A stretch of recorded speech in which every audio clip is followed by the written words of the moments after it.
కమలం పువ్వు గుర్తుకు ఓటేస్తే రాముడికి ఓటు వేసినట్లేనని బీజేపీ జాతీయ ప్రధాన కార్యదర్శి ఎంపీ బండి సంజయ్ కుమార్ వ్యాఖ్యానించారు. హిందువుల 500 ఏళ్ల చిరకాల వాంఛన నెరవేర్చిన నరేంద్ర మోడీని మళ్లీని ప్రధాని చేయాల్సిన అవసరం అందరిపైన ఉందన్నారు. సిరిసిల్ల జిల్లా గంభీరావుపేట కేంద్రంలో నిర్వహించిన ప్రజాహిత యాత్రలో ప్రజలనుద్దేశించి బండి సంజయ్ ప్రసంగించారు. కేంద్ర డ్యామ్ సేఫ్టీ అథారిటీ బృందం అసెంబ్లీ ఎన్నికలకు ముందే కాళేశ్వరం ప్రాజెక్టును సందర్శించి నివేదిక రూపొందించి చర్యలు తీసుకోవాలని కోరినా రాష్ట్ర ప్రభుత్వం ఇంతవరకు ఎందుకు పట్టించుకోవడం లేదని బీజేపీ జాతీయ ప్రధాన కార్యదర్శి ఎంపీ బండి సంజయ్ కుమార్ ప్రశ్నించారు. ఈ ప్రాజెక్టు ద్వారా 1,00,000 కోట్ల ప్రజాధనాన్ని వృధా చేసిన కేసీఆర్ సహా బాధ్యులను ఎందుకు అరెస్ట్ చేయలేదని, వారి ఆస్తులను ఎందుకు జప్తు చేయలేదో సమాధానం చెప్పాలని డిమాండ్ చేశారు. కాళేశ్వరంపై కేంద్ర రాష్ట్ర ఇంజనీరింగ్ నిపుణుల బృందం నివేదిక ఇచ్చిందని, విజిలెన్స్ సైతం రిపోర్ట్ ఇచ్చిన తర్వాత మళ్లీ అక్కడికి వెళ్లాల్సిన అవసరం ఉందని ప్రశ్నించారు. రాముడు ఎడగొట్టాడు మరి కాంగ్రెస్ వాళ్ళకి డౌట్ ఉందట, రాముడు అయోధ్య పుట్టిన గ్యారెంటీ ఏంటి అంటే ఇద్దామా గ్యారెంటీలకు? ఈసారి ఓటేసి అరే కొడుక రాముడు అయోధ్యనే పుట్టిండు, అందుకే ఓటేస్తున్నాం అని ఓటేసాం గట్టి కూర్చుని కాంగ్రెస్ వాళ్ళకు ఢిల్లీకి సోనియా గాంధీకి నవడాలి.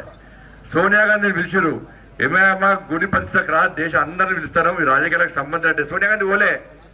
ఇక రాహుల్ విన్సీ అనే పేరు, ఆయన అసలే ఓడే. ఒకసారి ఏలో గోల్డ్ కొడతాడు, ఒకసారి ఎడుగుతాడు ఆయనకే తెలియదు. రాహుల్ విన్సీ అనే పేరు. ఇక కాంగ్రెస్ వాళ్ళు దానికి ఓలే. ఎందుకు ఓలేదంటే ఈటేస్తే తుర్కు రోడ్లు రావాలి, ఇది తుర్కు రోడ్లు వస్తున్నారు వాళ్ళు కూడా అక్షింతల ప్రోగ్రాము అందరు వాళ్ళు కూడా అక్కడక్కడ పాల్గొన్నారు, అక్కడక్కడ వ్యతిరేకించారు. అక్షింతలు వచ్చినాయి అందరికి. ఏ బియ్యం రేషన్ బియ్యం వచ్చినాయా, బాస్మతి బియ్యం వచ్చినాయా? ఇక్కడ కాంగ్రెస్ బాగా డౌట్ వస్తున్నాడు, రేషన్ బియ్యం కావన్నీ అంటాడు. ఆయనకు అక్షింతలు రేషన్ బియ్యం తీసుకోవడం, ఆయనకు బాస్మతి బియ్యం చేసిన బియ్యం కావాలంటారు. అంటే ఎట్లా మాట్లాడతారో ఒక్కసారి అర్థం చేసుకున్నాక. రాముడు అయోధ్యలో పుట్టిన గ్యారెంటీ ఏంటి అని అన్నాడు కాంగ్రెస్ వాళ్ళు. నేనన్నా మీ అమ్మకు నువ్వు పుట్టినవాడిని గ్యారెంటీ ఏంటి అని నేనన్నా.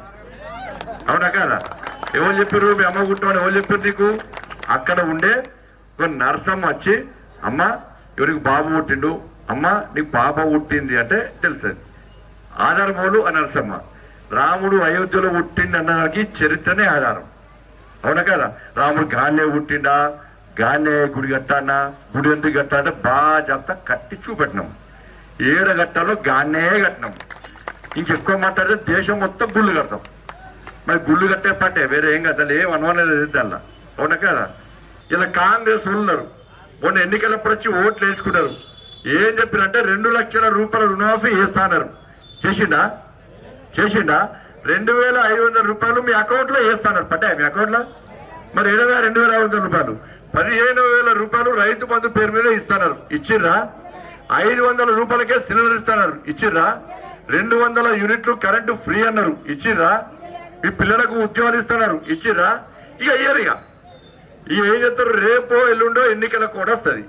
రాగానే ఏం చెప్తారు? మొన్న ఓటేసుకొని వీకిరిగా. ఈసారి ఏమంటే మేము అకౌంట్ లో వేద్దాం అనుకున్నాము, 2,00,000 రూపాయలు ఇద్దాం అనుకున్నాం, కానీ ఎన్నికలు వస్తున్నాయి కదా అంటారు. ఇక మళ్ళీ ఆపుతారు. మళ్ళా ఎన్నికల తర్వాత అటే ఇక మళ్ళీ 5 సంవత్సరాల దాకా అటే. ఇక మోడీ సారు 2,00,000 ఇల్లు ఇచ్చిందాక 2,40,000 ఇల్లు పేదోళ్ళకి ఇచ్చాడు. మీకు వచ్చినాయి? ఎవరికైనా వచ్చినాయా? మరి ఎట్లా ఓటేస్తారు? ఇక్కడ కేసీఆర్ ముఖ్యమంత్రి కొడుకే కదా అయినే.